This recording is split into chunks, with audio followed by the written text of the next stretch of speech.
Out of page 105 of your pack. This agenda item highlights the continued partnership between CSLB and the California Public Utilities Commission in combating fraud in the residential solar industry. At the February 4th, 2021 Enforcement Committee meeting, we were joined by PUC Commissioner Martha Guzman-Aceves, who is a founding member of the Joint Solar Task Force, along with CSLB Registrar David Fote and the Department of Protection Commissioner Manny Alvarez. This task force has met quarterly since November of 2018 to discuss and develop consumer protection strategies.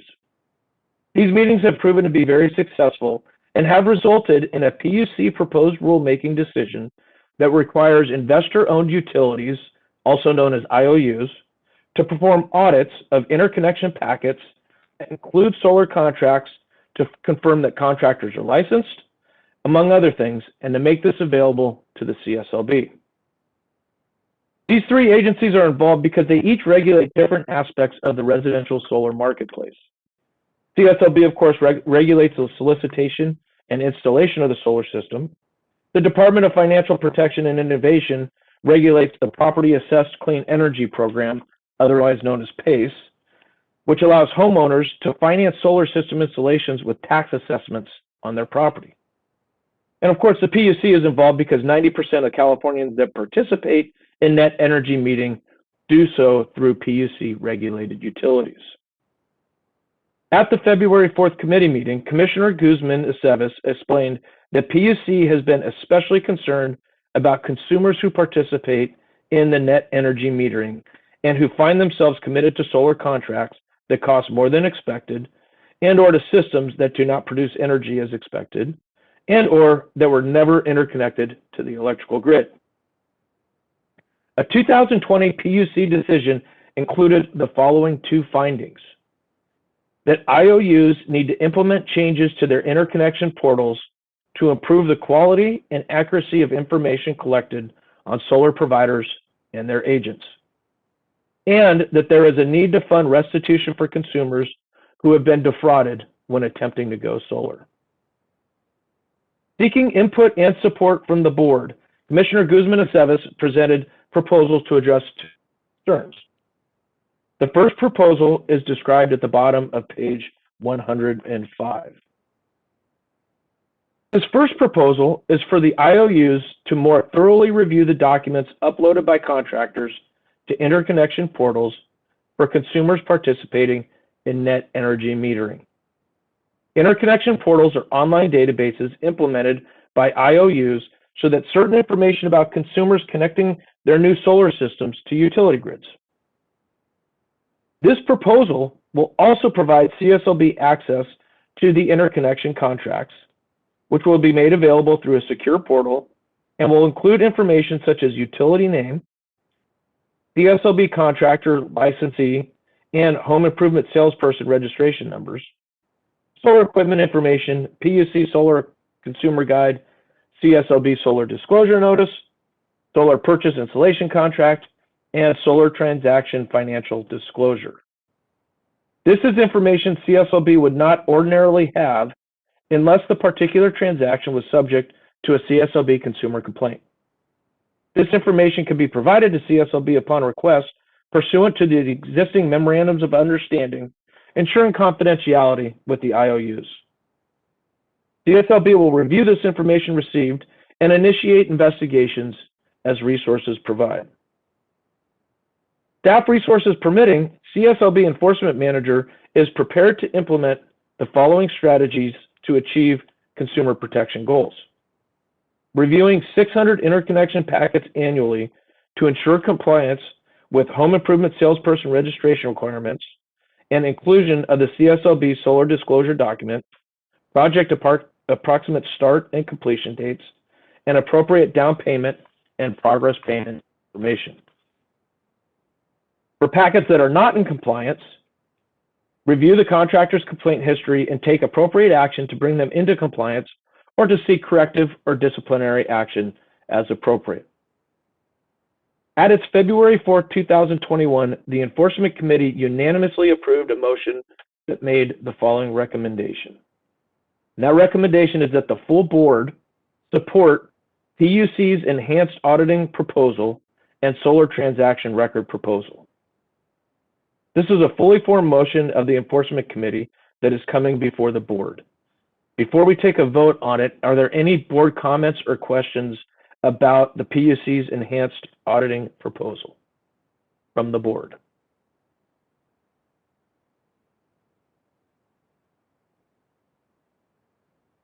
Don't everybody speak at once. Is there public comment, Shelley, or board comment? And this is the moderator. And just a reminder, if you'd like to make a public comment, you may utilize the chat feature. You may utilize our Q&A feature by clicking on the Q&A icon on your screen and typing into the text field, or our hand raise feature is also activated. And I am not seeing anything at this time.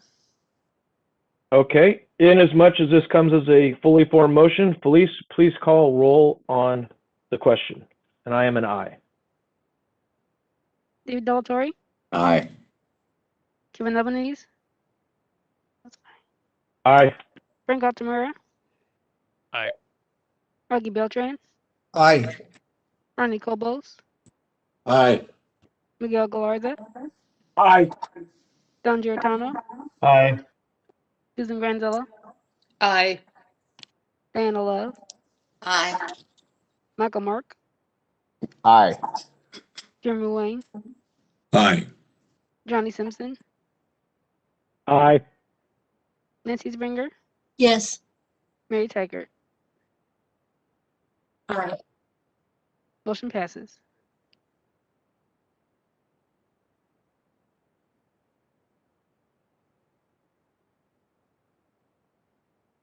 Okay. Thank you, Kevin.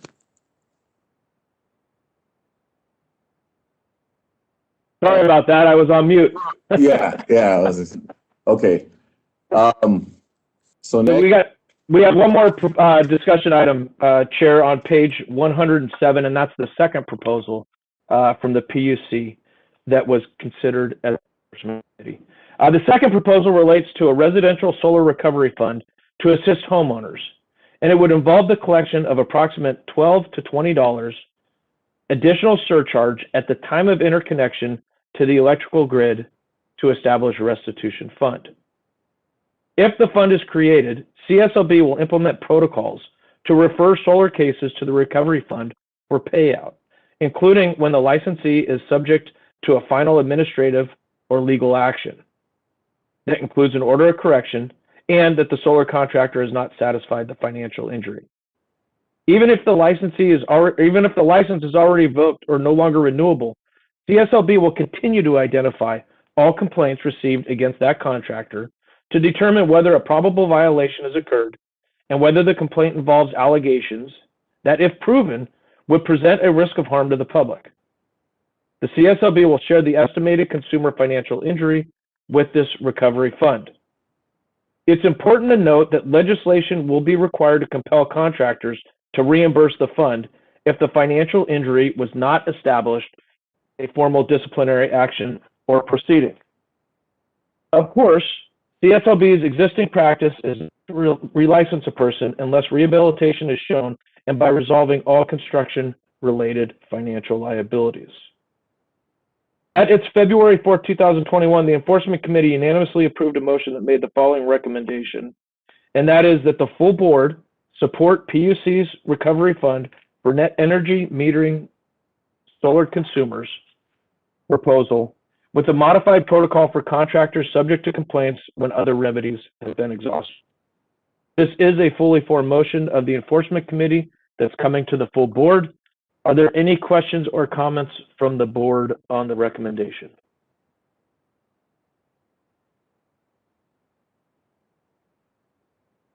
Shelley, are there any public comments on the recommendation? I am not seeing any requests for comment at this time. All right. I would like, just in my capacity as motion, I support restitution fund. I think there could be some better opportunities for the board and or PUC, whether it's through a surety bond. with these contractors that are connecting, because the connection of the harm to the contractor is not included. But please call the roll. David Delatorre, Aye. David Albanese, Aye. Frank Altamira. Aye. Augie Beltran, Aye. Ronnie Cobos, Aye. Miguel Galarza, Aye. Don Giarratano, Aye. Susan Granzella, Aye. Diana Love, Aye. Michael Mark, Aye. Jim Wayne, Aye. Johnny Simpson, Aye. Nancy Springer, Yes. Mary Taggart. Aye. Motion passes. Thank you, Chair De La Torre. That concludes enforcement. Thank you, Kevin. I was a little hesitant to jump in this time, but thank you for that comprehensive and thorough report. Next, leading us through the licensing and testing portion of our meeting is Licensing Committee Chair Jim Ruane. Jim, the floor is yours. All right, thank you, David. Good morning, everyone. Starting on page 113 is the Licensing and Testing Division overviews and the division's strategic plan. I've asked Justin to briefly provide the board an overview of the division's functions and an update on the plan. Justin? Good morning, board and participants. I was just going to run through briefly our various units, as Jim said, on page 113. Again, just a high-level overview of our program, as of our other divisions have done. Specifically, we have a part of our division, units that are devoted to processing applications, and you can see a breakdown of the activities that they do, as well as looking at proper bonding, insurance, etc. The next unit that we have within us is to essentially maintain our licensing information. So that would be renewals, changes of address, changes to business names, updating workers' compensation or bond information, anything of that nature. Next, we'll move to actually providing support to our consumers and stakeholders.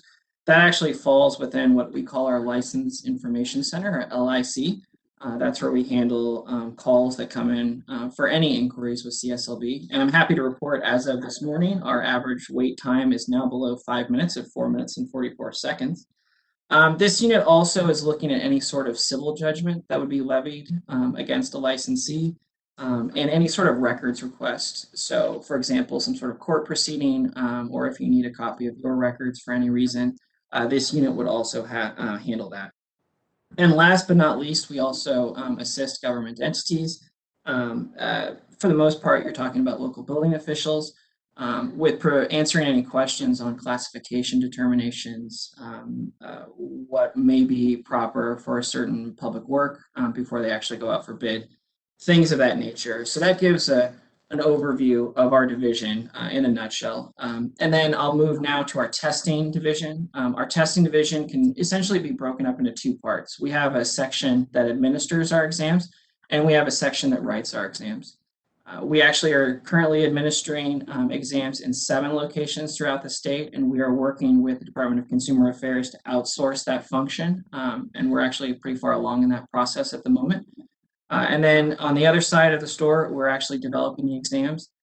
And that's actually where we're meeting with subject matter experts. We're doing surveys of the industry, and we're making sure that we periodically update those roughly about every 5 years in accordance with statute. But we're actually a little bit better than that, thanks to our exam development unit. So that's sort of, again, that's the testing division also in just a brief nutshell. Happy to answer any questions about that. I'll just briefly run through our strategic plan and hand it back over to Jim.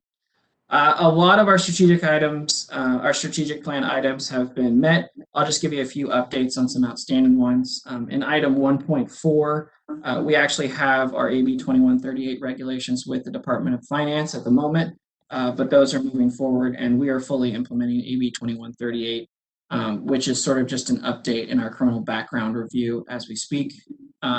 In item 1.5, Michael Jamnetsky will provide some more detail later, but our bond report was actually already presented to the board, and there will be some legislation this year he'll give you a summary on. Moving forward, we're also on item 1.7, we continue to work with the IT division. to update guidance with regard to any sort of inquiries online, as well as classification determinations. And then finally, we're continuing to, item 1.12, we're continuing to review our subject matter expert pool and do surveys. And if anyone's aware of anyone who's interested in being a subject matter expert, you can certainly contact me offline so we can get them examined as well for that. And with that, I will hand it back to Jim. Thank you, Jim. Thank you, Justin. Any board member comments? All right. Seeing none. Shelley, do any members of the public have comments? I am not seeing any requests for comment at this time. Thank you. I'll go on to item 2 and 3, which is our licensing program update and our testing program update. You can find the licensing update on page 121. I will highlight a few items for the board. Regarding applications, the application unit staffing issues have greatly improved, with only 1 vacancy remaining. For this reason, processing times are starting to come down. Most notably, original exam applications were at 8.8 weeks and are now at 7 weeks. Our goal is to be at 6 weeks in 30 days and 4 weeks in 60 days. Exam waiver applications were at 7.1 weeks and are now at 5.8 weeks. Our goal is to be under 5 weeks in the next month and 3 weeks in 60 days.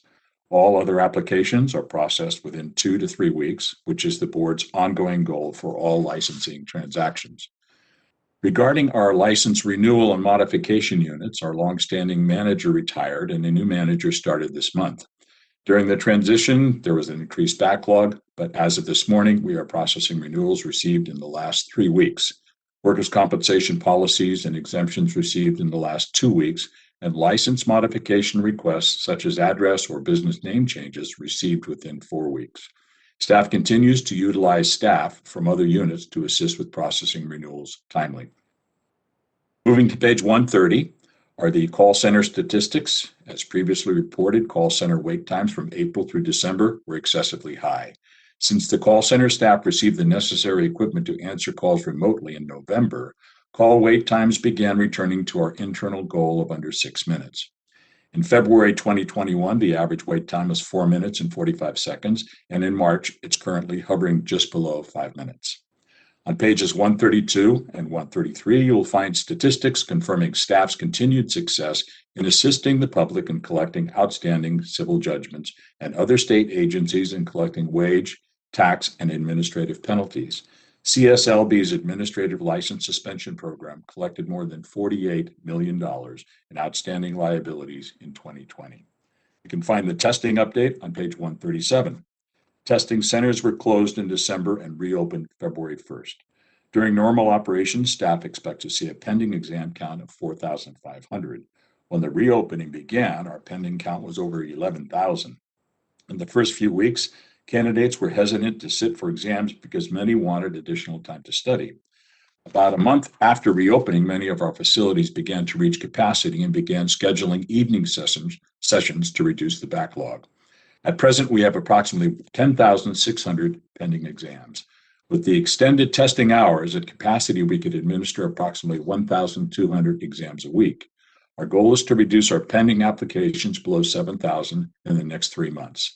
Please keep in mind each day we are testing candidates, we are also adding new candidates to our calendar because the application units have accepted new candidates' application materials. At present, most of our facilities can still take walk-ins, so if someone is looking to schedule their exam quickly, please have them send an email to exams@cslb.ca.gov. Finally, the exam development unit has held item writing workshops by using a 2-facility approach, one at CSLB Sacramento headquarters and one at the Norwalk office. The 2-facility approach reduced the need for lodging and eliminates air travel.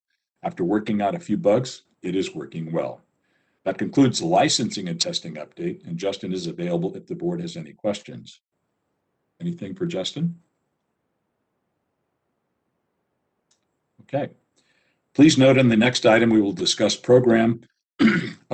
process on developing the B2 residential remodeling exam. And with that in mind, do board members have any comments? All right. Shelley, anyone from the public? Not seeing any requests for comment at the time. All right, thank you. Next, we'll move to item 4, which is an update on the test development for the new B2 residential remodeling license classification. Moving to item 4, please turn to page 143. As a reminder, each meeting I will provide the board an update on the new B2 residential remodeling contractor classification exam development. As you know, this fall, the legislature and the governor authorized the creation of this new classification, and staff has been working to develop the necessary trade exam for this new classification. I'm happy to report that even with the December and January closures, staff remained on track to administer the new examination by August 1st, 2021. This is in large part thanks to testing manager Carol Gagnon, who heads the unit. Thank you, Carol.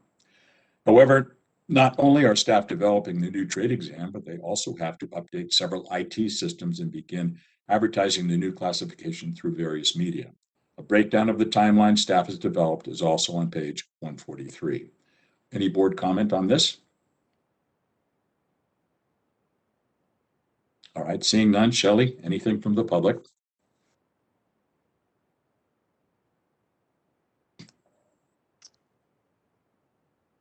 All right. Nope, not at this time. All right, thank you, Shelley. Item 5, Advisory Committee Update on Women in Construction. Please turn to page 147. As you know, in the fall of last year, Board Chair David Delatoria appointed Mary Tykert and I to oversee staff outreach efforts to promote women in construction in the construction industry. As you can see on page 149, on behalf of the board, Mary and I recently sent a letter of support for a California Senate resolution that established March 7th, 2021 through March 13th, 2021 as California's Women in Construction Week. This resolution was part of a national effort by the National Association of Women in Construction. Mary and I have also had several meetings with the California Capital Women's Business Center and the North State Building Industry Association to develop a 3-part seminar designed to assist women and minorities obtain a career in the construction industry. The flyer for these events is on the screen. It should be momentarily. There you go. The first session is on April 14th and focuses on getting a contractor's license. The second session on May 12th focuses on starting a business, and the third session on June 2nd focuses on buying a business. Former contractor board member Cindy Mitchell is assisting with this project, and current board member and building official Nancy Springer has volunteered to be a panelist for this effort. Thank you, Nancy. Mary Tykert has been instrumental in getting industry participation for the event. Mary, is there anything you'd like to add to this? I think I'd just add that there is widespread support for this mission. I think there's a lot of interest in having a larger portion of the workforce be interested in construction and particularly in becoming licensed contractors. So we've gotten some excellent support, as you can see from the flyer on your screen, also from a number of the labor unions who are involved in California. So operating engineers is not on this flyer, but they're going to be a sponsor, as well as the laborers and several others. So it's been a terrific effort from a lot of different stakeholders. And I think we're going to have some interesting outputs from these workshops, which will help inform our efforts going forward too. All right, thank you, Mary. I know you've been very instrumental, and I really appreciate your efforts on this. We also wanted to take a moment to highlight another effort by Carpenters Local Union 1977 to encourage women participation in our industry. Can staff please put the brief clip on this effort on the screen? It's very short, but it's very interesting.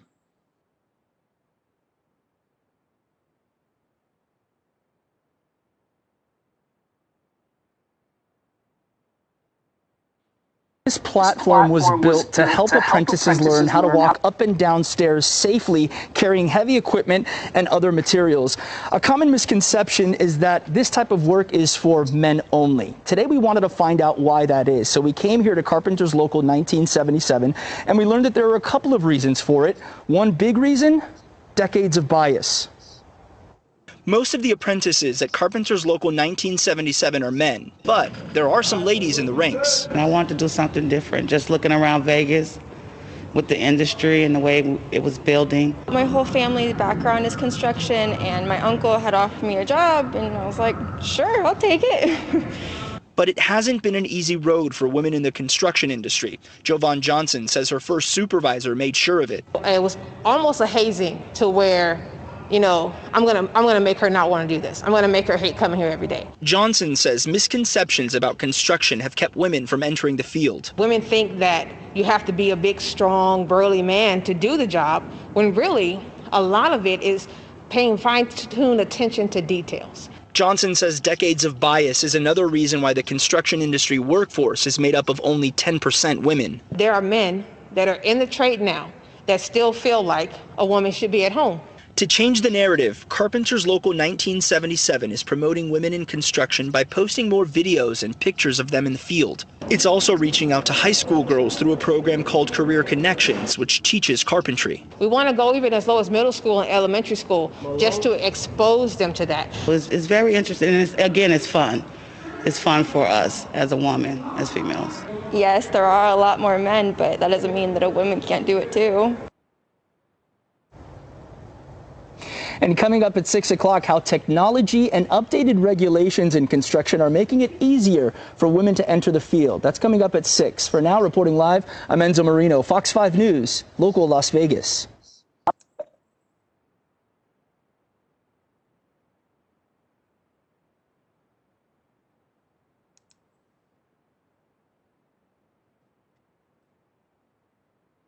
Great. We back on? Okay. This is really exciting, and I'm pleased to see these types of efforts, and I encourage the board and the public to make us aware of any other efforts that we can promote or to help support us. With that, any board member comments?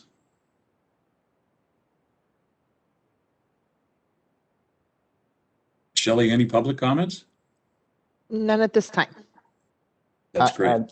This is Michael Mark. I do have one comment on this. Sure, Michael. Topic. I appreciate all the hard work Nancy and yourself have done for this great effort. I do know it is a culture change that the trades are working diligently to do. And I know the carpenters have done a really great well, especially on that video. One other organization I think that would bring highlight would be Tradeswomen Inc. that really does try to focus to change that culture and provide more opportunities for women in the trades. And obviously on that highlighted event that's coming up, it would be great to have more women-owned licensees.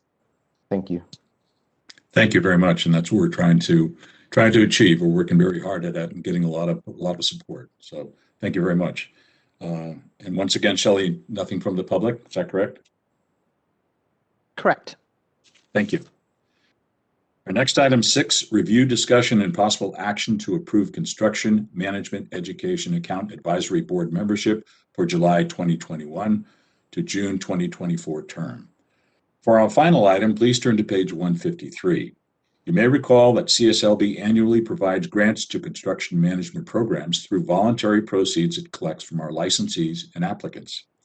As part of the grant process each year, an advisory committee comprised of industry representatives reviews CSLB staff recommendations on how to disperse the grants based on the authority CSLB has to release and which organizations applied for that year. By statute, the committee serves 3-year terms. The committee's term is set to expire this June, and so staff contacted the organizations enumerated in statute authorized to have a participant on the committee. All the organizations responded and proposed the candidates you can see on page 154. The board is now being asked to approve this list. I would like to ask the board to consider the following motion. Appoint the members found on page 154 of our meeting packet to serve as the Construction Management Education Advisory Committee for the July 2021 to June 2024 term. I'd like to ask for a motion, and please state your name followed by the motion and also a second. Augie Beltran, so moved. Albany, second. Okay, we do have a motion and a second. Is there any board comment on the question? Seeing none. Shelley, any public comment? I do not have any public comments on this item specifically, but when we're finished with this, I do have one commenter who's requested to speak at the end of item F. Okay, fine. Seeing no other public comment, Felice, will you please call the roll? David Delatorre, Aye. Kevin Albanese, Yes. Frank Altamira, Augie Beltran, Aye. Ronnie Cobos, Aye. Miguel Galarza, Aye. Don Giordano, Aye. Susan Granzella, Aye. Diana Love, Aye. Michael Mark, Aye. Jimmy Wayne, Aye. Johnny Simpson, Aye.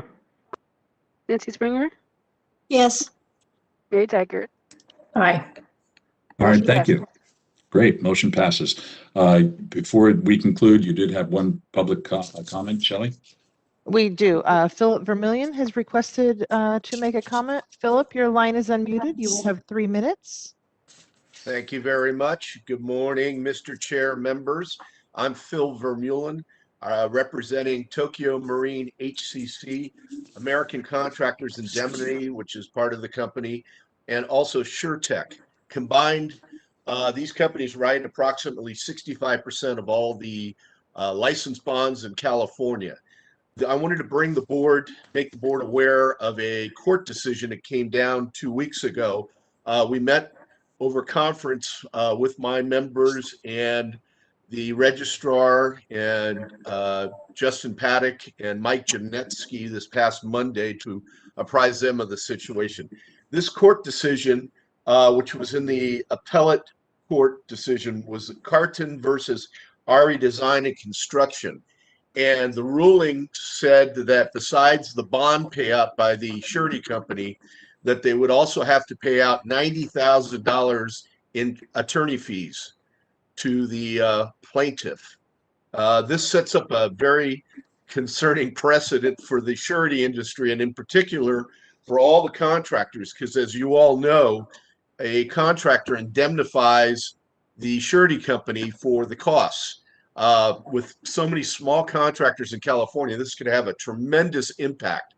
Part of it would be obviously that the underwriting would be significantly greater, and there would be a lot of incoming contractors, prospective contractors that could not qualify for bonds. So we're deeply concerned about this. On top of that, as Chief Jametsky will report, the Senate Business and Professions Committee will be introducing a bill within the week that will increase the bond per the license board's study that was released to the legislature back in December, which the bond companies were supporting as well. This now may put that into question as well. I just, as we were speaking, received an email that the surety company, Wesco, has filed a petition for rehearing this coming Monday and has been authorized to petition the Supreme Court as well to unpublish or depublish this ruling. So we will keep everybody posted. This is very concerning to everybody, and it should be. With that, thank you very much. Thank you. I appreciate that. And staff, please keep us posted on that particular situation. It sounds very concerning. Thank you. And that, Mr. Chairman, concludes my licensing report. Okay, Jim, thank you. Before we begin with item G, I've just been made aware that Marlo would like to make a couple comments, former board member Marlo Richardson. So if there are no objections, we'll have her kindly step in, and seeing none from the board. Okay. Marlo, are you on? I do not see that she has joined the meeting yet. Well, Shelley, is she a participant? This is Dave Fote, because I've been getting text messages from her that she'd like to be moved over as a panelist. You don't see her as a participant? Her name, I do not see her name in the attendee list. I do have a call-in user that's connected. I do not know if perhaps. Can we check on that? Yeah, let's see. So, an individual identified as a call-in user. I'm unmuting your microphone. Marlo, is this you?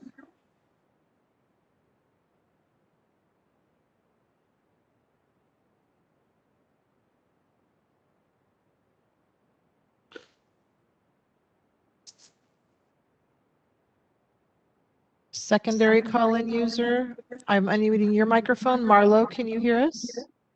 Yes, I can hear you. Okay, there you are. Okay, Marlo, floor is yours. I just wanted to say goodbye and thank you to everyone, especially all of the staff. You guys have done an outstanding job. To my co-board members, thank you for all your support over the years. I'm going to miss you guys. I apologize for being late, and if you hear kid toys in the background, that's why. But thank you very much. Marlo, I don't know if you knew, but we did present a plaque, and I read it off. Again, if there's no objections, I'll repeat it now that we got you on the meeting. It's presented to Marlo Richardson, Contractor State Licensing Board Member from 2015 to 2020, and Board Chair from 2018 to 2019. In recognition of your outstanding contributions to the Contractor State Licensing Board, the people of California, and to the construction industry, thank you for a job well done. So that was it. David, would you care to have some comments? Yeah, yeah, thank you and good morning. Marla, I just really like to thank you for always going the extra mile to help staff. You not only served as a trainer, you participated in trainings, you provided us recommendation for trainers, you attended staff meetings, and I know you made a lot of up and back trips, same day trips out of LAX. So just on behalf of staff, certainly myself, we want to thank you for all that you did as a board member. Thank you, Dave. Well, I'll just repeat succinctly, I've really enjoyed serving with you. Got a lot of respect for you and wish you nothing but the best. Thank you. Okay. Marlo, well, you're welcome to stay on. Okay. No more Thank you other so comments. With that, we'll move on to the public affairs overview and update. I turn it over to Public Affairs Chair Diana Love. Thank you, Board Chair, and good morning, board members and members of the public. My name is Diana Love. I am the Chair of the Public Affairs Committee. I'm one of the board's public members and also represents a statewide senior citizens organization. First, I want to mention that Chief Deputy Registrar Tanya Cochran is temporarily overseeing the Public Affairs Office. Tanya will be the manager of the positions for Chief and the Manager. Recruitment efforts are underway to fill the Public Affairs Manager vacancy. Interviews are scheduled next week.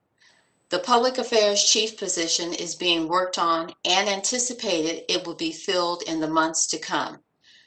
Starting on page 159 is the Public Affairs Program Overview.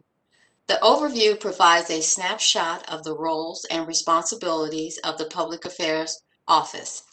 As you can see, it encompasses media relations, outreach, disaster response, social media, video production, and designing and editing publications. I hope you find this document informative. On page 161 is the Public Affairs Strategic Plan Objectives. Today I want to touch on two items. First, item 4.6.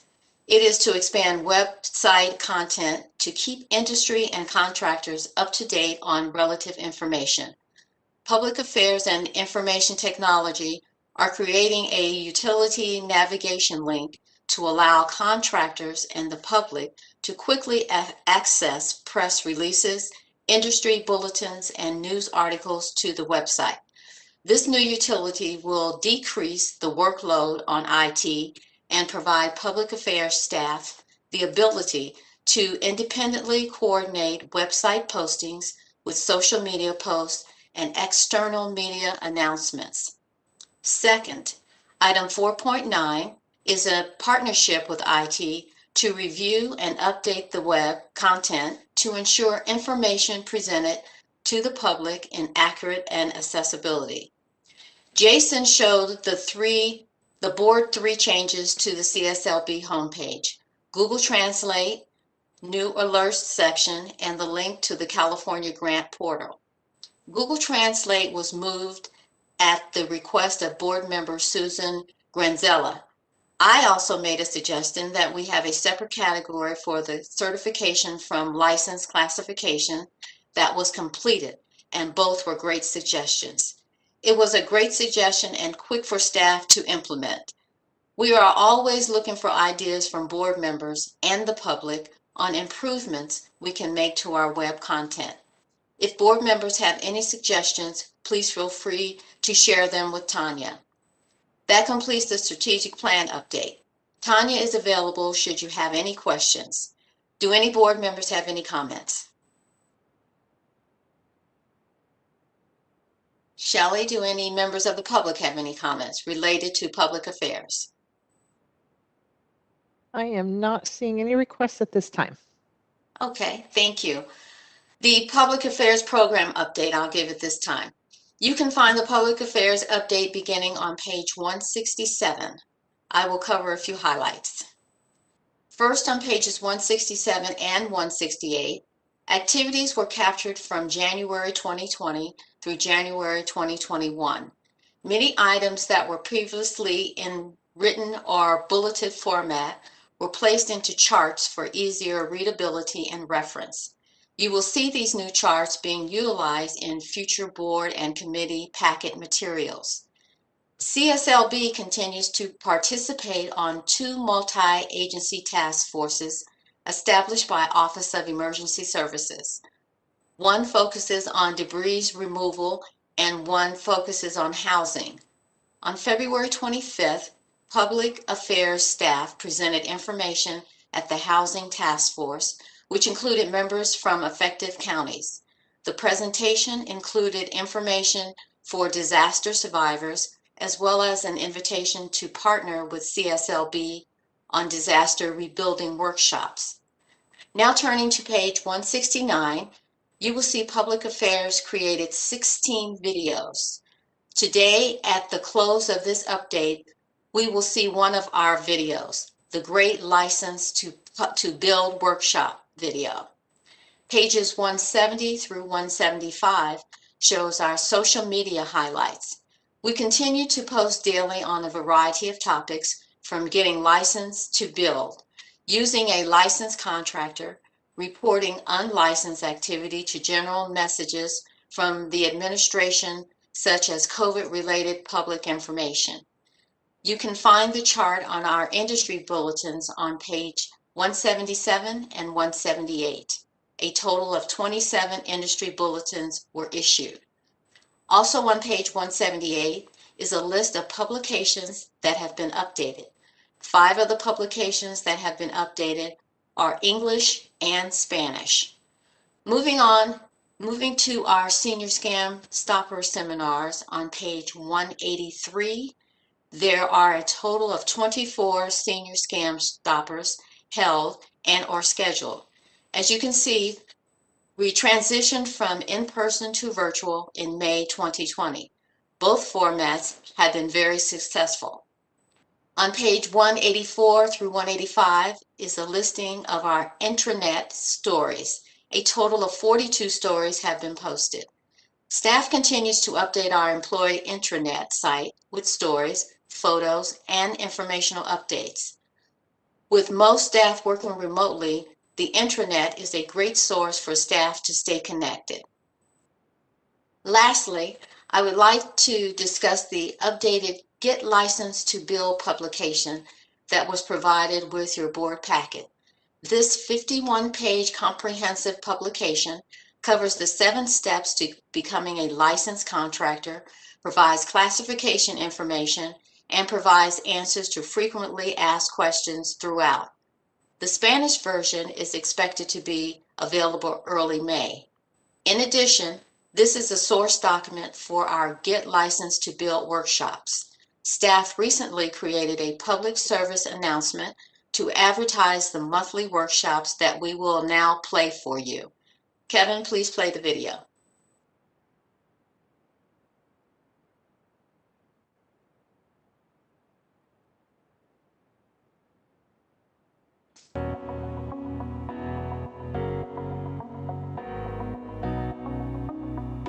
Do you want to learn how to get your contractor's license? Check out our Get Licensed to Build workshop.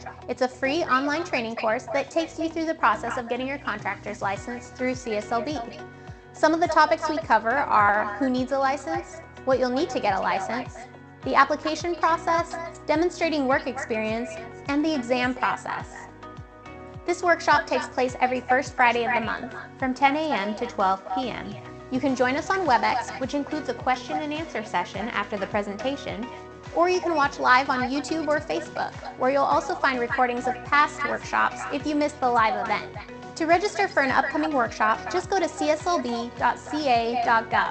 You can register up to a week before the event by using the banner at the top of the homepage. We look forward to seeing you at our next workshop. For more information about getting a license, go to cslb.ca.gov/getlicensed.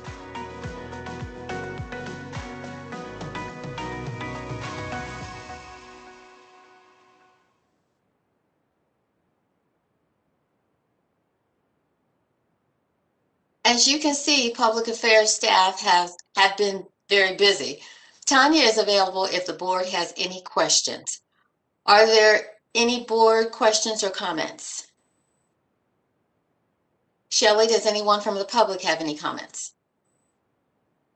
Just as a reminder, if you'd like to make a public comment, you may utilize our chat feature, locate the Q&A icon on your screen and activate the question and answer feature, or we also have the raised hand feature activated, and I'm not seeing any at this time.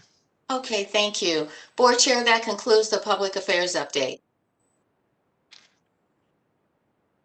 Diana, thank you for that overview. The last items on today's agenda are specific to legislation.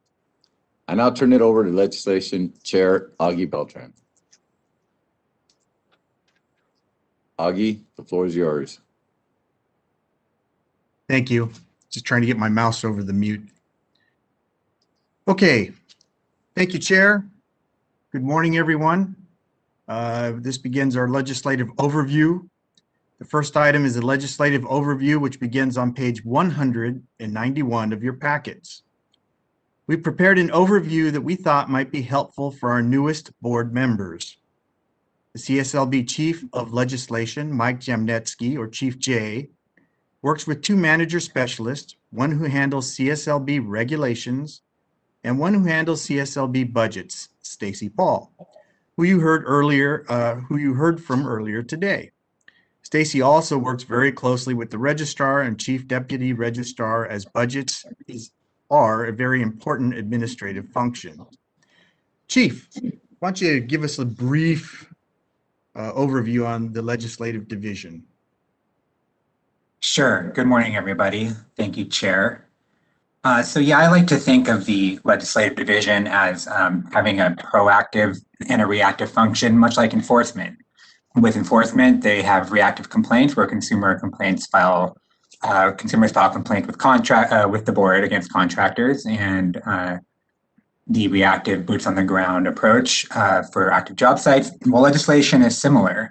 We draft list proposals in a proactive sense as recommended by the board, and we obtain authors, go out and get support and get the bill through the legislature. And then our reactive function is to watch every single bill that comes out. There's been 2,500 so far this session. We work with stakeholders who have questions on those bills. If industry has questions, we help with technical amendments where needed. And then the ones that are significant to affect CSLB, they come to the board agenda for discussion. And there are plenty of those today. That is the legislative side of things. We also have the regulatory side of things. I know many of the members are aware of the regulatory process. The way I like to think about it is it's basically agency-made law. So where we have statutes and state codes that are enacted by the legislature with the approval of the executive branch and the governor's office, the regulations are actually made to make those statutes more clear or implement those statutes, and they are just on the executive branch side. So as a result, they go through many stages to make sure all the protections that are involved with legislative bills are in the agency-made rules. And so we have public hearings for opportunities to contribute, and it goes through many reviews by other agencies, so they take a little bit longer. But that is our brief breakdown of the legislative and regulatory division. And I'm sure if any of the new board members would like more information, Chief Jay would make himself available. But I will ask, are there any questions of the public on the chief's overview or from the board? Shelley? I am not seeing any at this time. Very good. So now we're going to review, discuss, and possible action to amend legislative 2019 through 21 strategic plan. Please find yourselves on page 193 of your packets, and the chief will update us on the legislative division strategic plan. Go ahead, Chief. Thank you, Chair. So yes, page 193, a number of these are complete, and we do have a number of ideas for developing some of the others that are going to be vetted at the next legislative committee meeting. But for now, for the board update, I'd like to mention two of these. The first is item 3.4 on the bottom of page 193. So as you heard during the licensing division update from one of our stakeholders, Mr. Vermillion, the CSLB did issue its bond study in response to a request from the legislature to do so. That bond study did recommend, or it did conclude that the $15,000 license bond may not be sufficient and that an increase might be necessary, but it otherwise didn't make any recommendation for legislation or anything like that. It just updated, it answered the legislature's question. Well, this strategic plan item does ask staff to review the bonding requirements of qualifiers vis-a-vis the license bond. It's part of the qualifier bond is part of the bond requirement for CSLB. So the study did include the qualifier bond, and the recommendation would be if the legislature does increase the license bond, it also touch on the qualifier bond. As Mr. Vermillion mentioned, there will be a committee bill, and we've gotten indication that the committee bill will include the bond language. An increase of the bond up to about $25,000, which is the amount that underwriting, the highest it could be raised without underwriting being required. Now that committee bill has been introduced, however, it does not include the bond language. So we are still working with the Senate committee consultant to figure out if and when that will occur. But that is the latest on 3.4. Item 3.8, as the board is certainly well aware, the board has been in a structural structural budget imbalance, and we did retain a fee consultant to study our fees. This item does relate to the possibility of a graduated fee increase for larger contractors. Well, indeed, the fee study does include that recommendation. So this is an opportunity for me to update the board on our efforts to get the fee language into statute, the fee language that was recommended by the fee consultant to raise our fees. So as I believe probably the registrar has updated all of the members earlier this year, the CSLB staff was not successful in locating a standalone author to carry our fee increase language. We reached out to over 24 authors' offices, and it wasn't overly surprising with the, with the climate right now, with pandemic and struggling businesses and all the rest. It was not surprising that we did not get a standalone author. It also does not mean the end of the world. There are still many options for getting that language into a bill. We have secured a commitment from Assembly B&P to Business and Professions Committee to help the board ensure that they get their increase this year. And also the DCA remains very optimistic that this will get done. It's a matter of dealing with all the moving parts with the legislature, the other boards who need fee increases, and those who are in sunset and those who are not, and finding one vehicle so the members of the legislature don't have to vote 1,000 times on different fee bills. So that is the update on the fee bill. The word is optimism and also still mission critical. That is my update on the strategic plan. Thank you, Chief. This is a status update only. No further action is required by the board, but are there any board comments? Yes, this is board member Susan Granzella, and I have a question since we had worked on this earlier.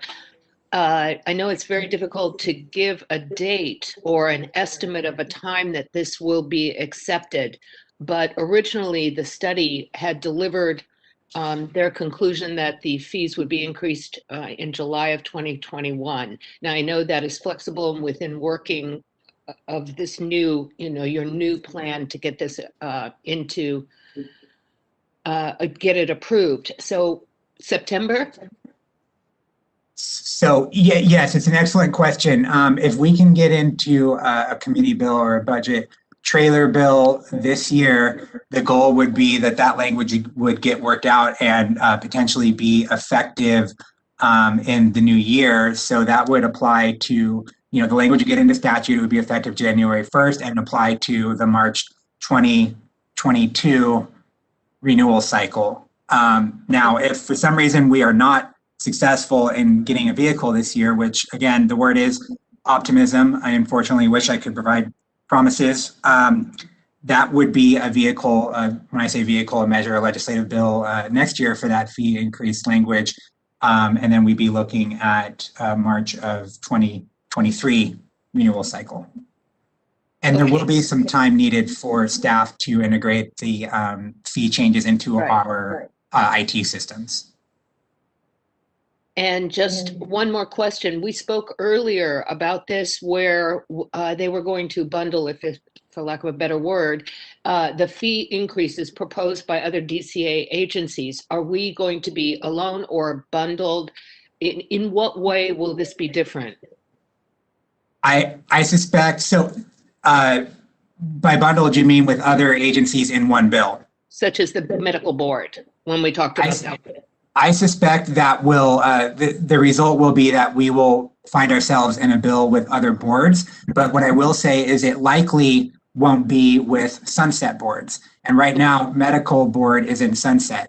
So as I sit here now, I do not anticipate that CSLB would wind up in the medical board sunset bill. There are other boards who are not going through sunset who are also in need of a fee increase and who I understand their licentiates or their stakeholders are not extremely concerned about an increase. I don't want to speak for anybody, but they're less controversial, if you will. And it is our plan to wind up in a measure with the boards that are not going through any major legislative change like sunset this year. Good. Thank you very much. Thank you. I don't see any other hands from the board. Shelley, anyone from the public? I am not seeing any requests for comment from the public at this time. One last comment on this. I was on CT's Transportation Commission's meeting yesterday, and with the money coming back from the federal government, there's going to be about a $23 billion overage of surplus to the state, and they're going to make a play for $2 billion for ATP. Maybe we as a board, David, should start looking to see if we can make a play for some of that money as well for enforcement.